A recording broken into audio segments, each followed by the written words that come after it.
Olá, gente, bom dia, né? Nono ano, vamos lá então terminar, né? Continuar nosso assunto. Nós iniciamos o contexto da Segunda Guerra Mundial. Agora nós vamos para o conflito em si.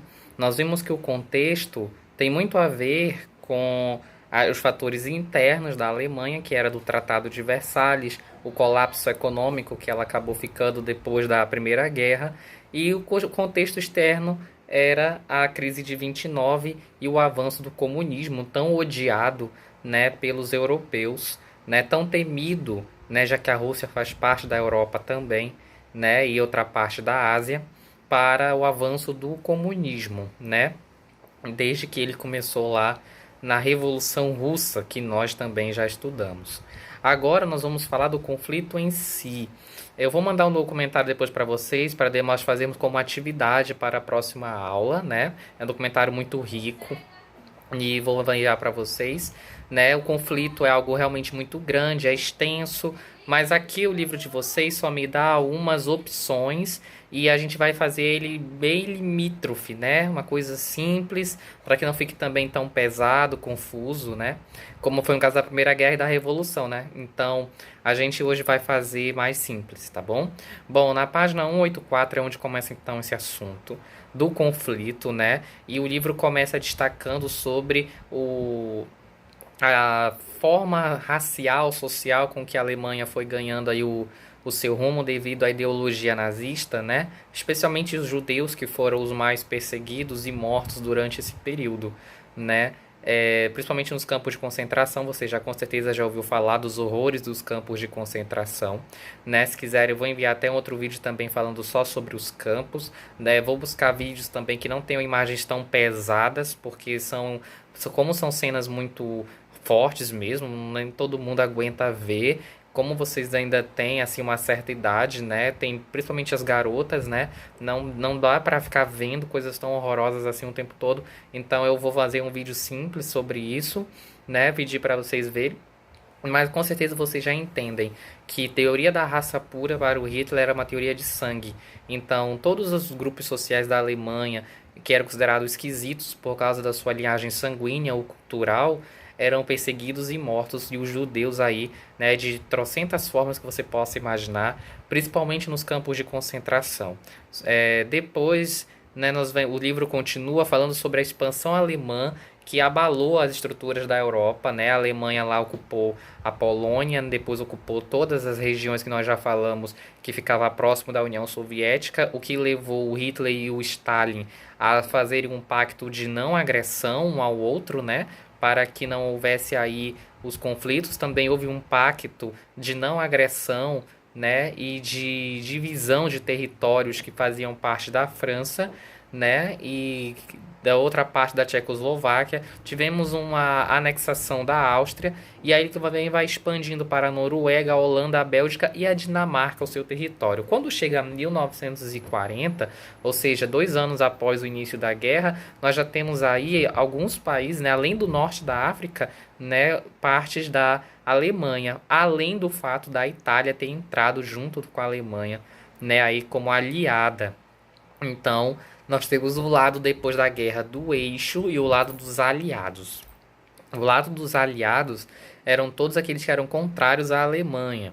Então, a Inglaterra, a França, a União Soviética, depois Estados Unidos, Brasil e alguns países menores da Europa e da África. Outros, né, vão ser o eixo, que é a minoria, mas que é a ameaça ao globo. Então, a Alemanha, a Itália, e o Japão principalmente, né? Aí como membros do eixo, ok? Continuando então, o que o eixo fez de mais estrago, né? Ele tomou a França, a cidade de Paris, em junho de 1940. Derrotou as tropas inglesas e francesas, inclusive pegou o armamento deles. Paris, ao contrário de outras cidades, isso é curiosidade e vai estar no documentário, se vocês chegarem nessa parte do documentário, que não foi destruída exatamente pelo Hitler, sabe? Ele achou a cidade muito uma coisa gloriosa, bonita demais para ser destruída. Inclusive, tinha a ver com as glórias dele. Então, ele misturou os intentos dele de glória com as glórias da França, lá do Napoleão Bonaparte, entendeu? Né? E aí pegou para ele.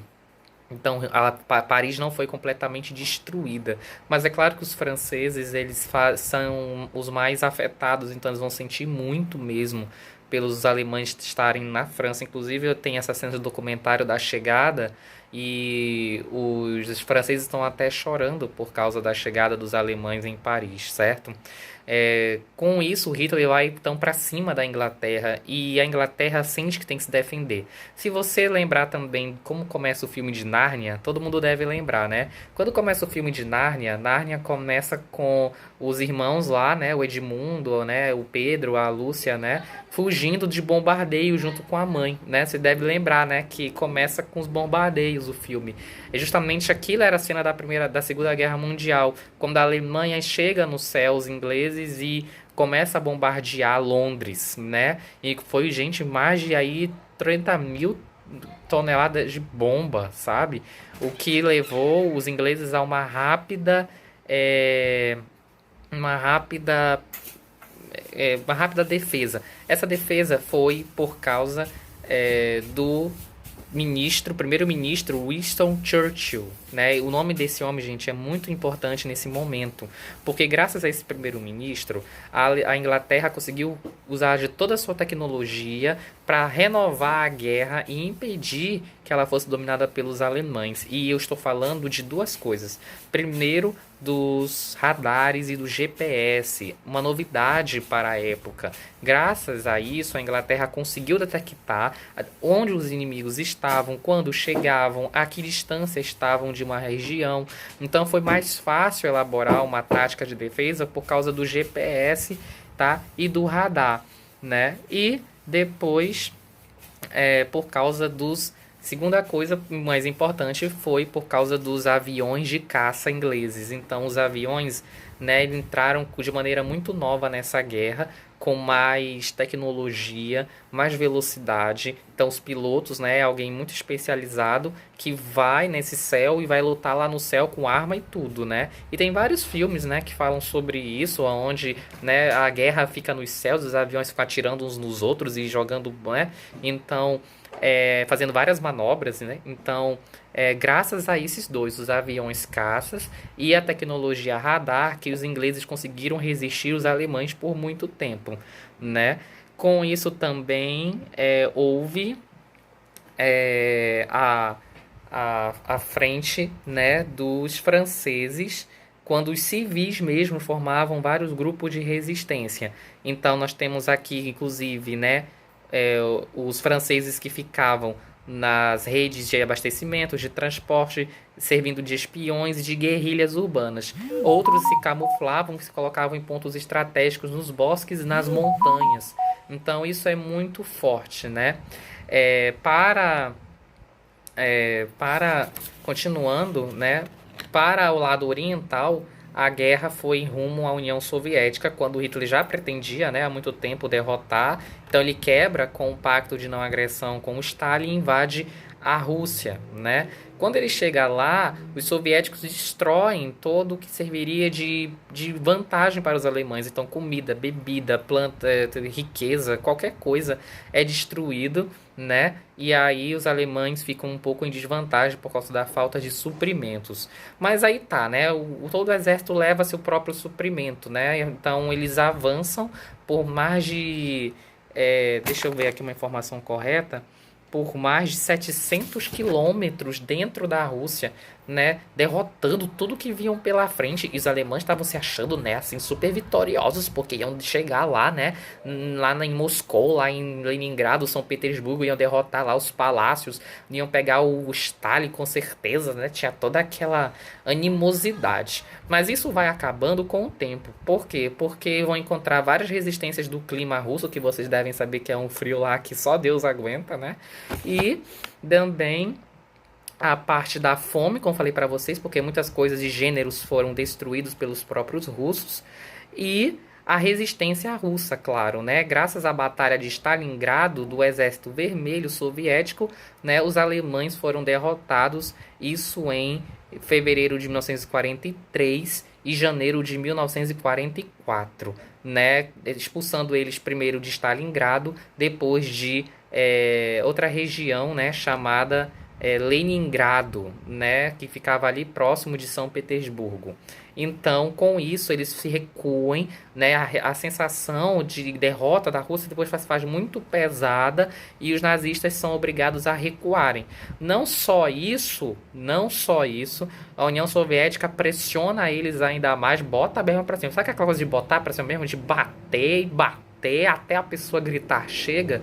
É assim que a União Soviética estava fazendo com a Alemanha, estava batendo nela até ela gritar chega, né? Porque eles foram retomando, pegando de volta para eles tudo que a Alemanha acabou pegando lá no tempo do Pacto da Não Agressão. Lembra quando eu falei naquele vídeo que a Alemanha e a União Soviética ficaram dividindo territórios, né? Como a Bulgária, a Romênia, a Lituânia, a Estônia, né? Aqueles países menorzinhos que ficavam próximos da União Soviética e uma parte era alemã, outra parte seria comunista. Dessa vez não mais. Dessa vez tudo vai sendo retomado de volta para a Rússia e um pouco mais. Sabe aquele ditado agora? Um pouco mais?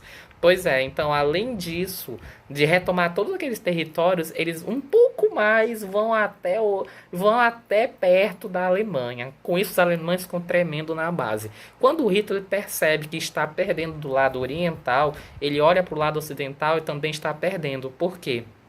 Porque Mussolini, lá na Itália, vai se sentir muito pressionado pela Inglaterra, pela França, pelo Brasil, pelos Estados Unidos principalmente, e depois por outros países que vai ali que se libertam, né, do domínio nazista do norte da África, por exemplo. Então todo mundo vai para cima, né, para libertar Paris, e quando libertam Paris, então, né, foi chamado Dia D, 6 de agosto de 1944, né? O Mussolini, lá na Itália, resolve trair a Alemanha e se coloca no lugar dos aliados, né? E a Alemanha fica sozinha novamente na guerra. Gente, se você prestar atenção nisso que eu acabei de falar, é igualzinho o final da Primeira Guerra. É uma ironia do destino, como a gente chama, né? O Hitler não queria cometer os erros da Primeira Guerra Mundial, e com isso ele conseguiu sim fazer um grande diferencial dentro da guerra, tendo cada vez mais vantagens para si. Contudo, com a união dos inimigos, uma total pressão desses inimigos para cima dos aliados da Alemanha, que no caso aqui não são muitos, como lá no tempo da Primeira Guerra, né? Só são dois, era a Itália e o Japão principalmente. Então, pegou quando o Japão é derrotado pelos Estados Unidos, já já vou falar disso, então os italianos se sentem ameaçados porque não vão de novo conseguir ter as promessas que a Alemanha faria para ela de poder, de territórios e tudo mais, e aí então resolve entregar tudo para a Inglaterra. É a mesma coisa, trair a Alemanha, é a mesma coisa, a Alemanha fica sozinha na guerra, é a mesma coisa da Primeira Guerra, é o final da Primeira Guerra todinho, de novo, né? E só que em 1944. Então, quando chega essa parte, o Hitler resolve fazer o que chama de solução final. É acabar com todo o resquício da guerra dentro dos campos de concentração. É quando os judeus e todos os outros são mortos de maneira mais rápida possível antes que os exércitos inimigos invadem a Alemanha, a Polônia, né, que era bem próxima e tudo mais, e a Itália já era invadida. Então, os campos de concentração começam aos poucos a ser descobertos, finalmente, destruídos, abertos para salvar as vítimas da teoria da raça pura, né? Vai demorar um pouquinho para eles chegarem finalmente na Alemanha, mas eles chegam, né? Tem até um filme mesmo muito bom que fala sobre isso, né? Que é sobre dos soldados dos Estados Unidos, né, que entram lá. Então, eles que chegam mesmo lá na Alemanha e descobrem Auschwitz, por exemplo, foi um dos maiores e famosos campos de concentração. Professor lá do Oriente, mesmo lá do Japão, que estava fazendo pacto também com a Alemanha e tudo mais. O que aconteceu, né?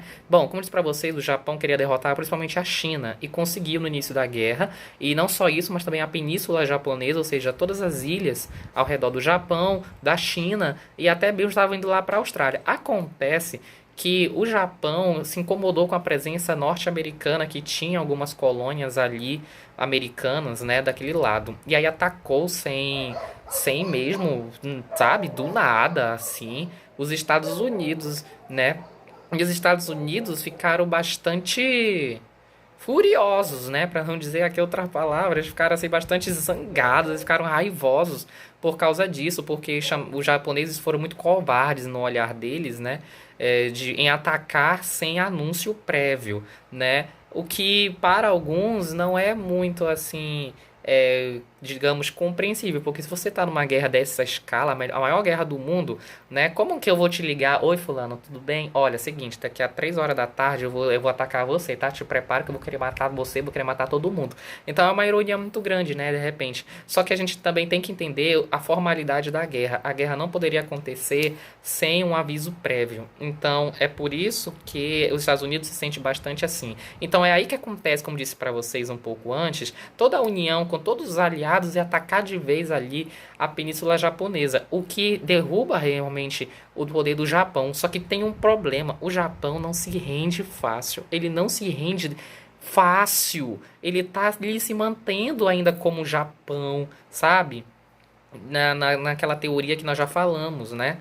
E aí acontece o pior também da Segunda Guerra Mundial. Eu acho que é uma coisa muito boa que a gente precisa aproveitar, ver mais sobre isso, documentário, fazer mais material produtivo de trabalho sobre isso, que é a invenção da bomba atômica e a explosão dessa primeira bomba atômica, que foi chamada de Little Boy, pelo presidente dos Estados Unidos, Harry Truman, no ano, né, de 1945, no dia 6 e 9 de agosto, uma na cidade de Hiroshima e outra na cidade de Nagasaki, né? Onde pouquíssimos sobreviveram, né? E, gente, é um horror mesmo. A bomba atômica, né? Ela é realmente um horror. Ela tem a intenção de transformar tudo em pó, né? Então, não é brincadeira, né? Os poucos que sobreviveram andavam assim como zumbis, já estavam com uma pele, um tecido, sabe assim, tudo deteriorado. Não sei se você tinha pavor de olhar para a pessoa deformada daquele jeito. Crianças mesmo, né? Fotos que eram tiradas daquela época, as crianças, gente, estavam numa situação, né? Então era uma coisa assim impressionante, né? Assim, terrível mesmo, né? Eu acho que dá pra gente aprofundar bem um pouco sobre isso e ver como a cidade também está ainda hoje, né? Também tem várias reportagens de televisão que falam sobre isso. Então, sobre o conflito em si, gente, é isso, né?